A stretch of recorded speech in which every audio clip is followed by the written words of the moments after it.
मंथन प्रज्ञाशोध सामान्य परीक्षा इयत्ता 3री माध्यम मराठी. तर यातील मी तुम्हाला आता एक घटक सांगणार आहे. आता बघा, गणित विषयामध्ये 9वा घटक आहे घन इष्टिकाचिती. तर हा जो घटक आहे ना, याच्यामध्ये मुलांना प्रत्यक्षात याचे शिरोबिंदू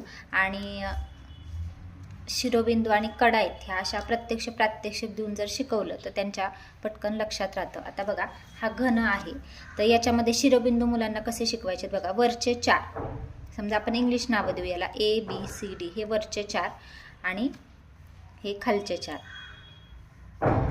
EFGH. हां, असे झाले हे झाले 8 शिरोबिंदू. ओके, 1 2 3 4 आणि 1 2 3 4 म्हणजे वरचे 4 आणि खालचे 4 असे 8 शिरोबिंदू. ठीक आहे. आणि हेच इष्टिकाचितीला पण असतं, जे घनासाठी असतं तेच. त्याच्यानंतर बघा, लांबी रुंदी पण शिकवायची त्यांना. लांबी, रुंदी आणि उंची हे 3 गोष्टी घनासाठी आणि इष्टिकाचितीसाठी असतात.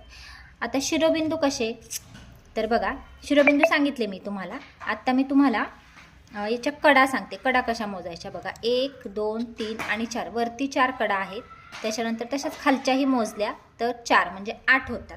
आणि ह्या ज्या बाजूच्या आहेत उभ्या त्या 8 झाल्या. 9 10 आणि इकडच्या 2 आणि इकडच्या 2. ओके, 9 10 11 12 अशा 12 कडा.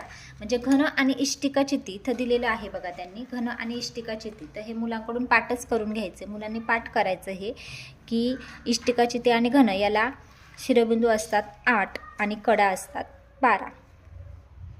अजून एक याच्यामध्ये पृष्ठांची संख्या.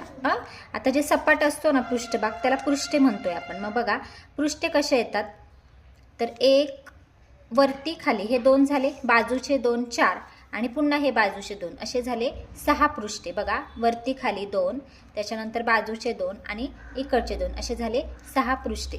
तर प्रत्यक्षात असं जे आहे मुलांना असा घन किंवा इष्टिकाचिती आकाराची एखादी गोष्ट, समजा इष्टिकाचिती म्हटलं तर तुम्ही कंपास दाखवू शकता.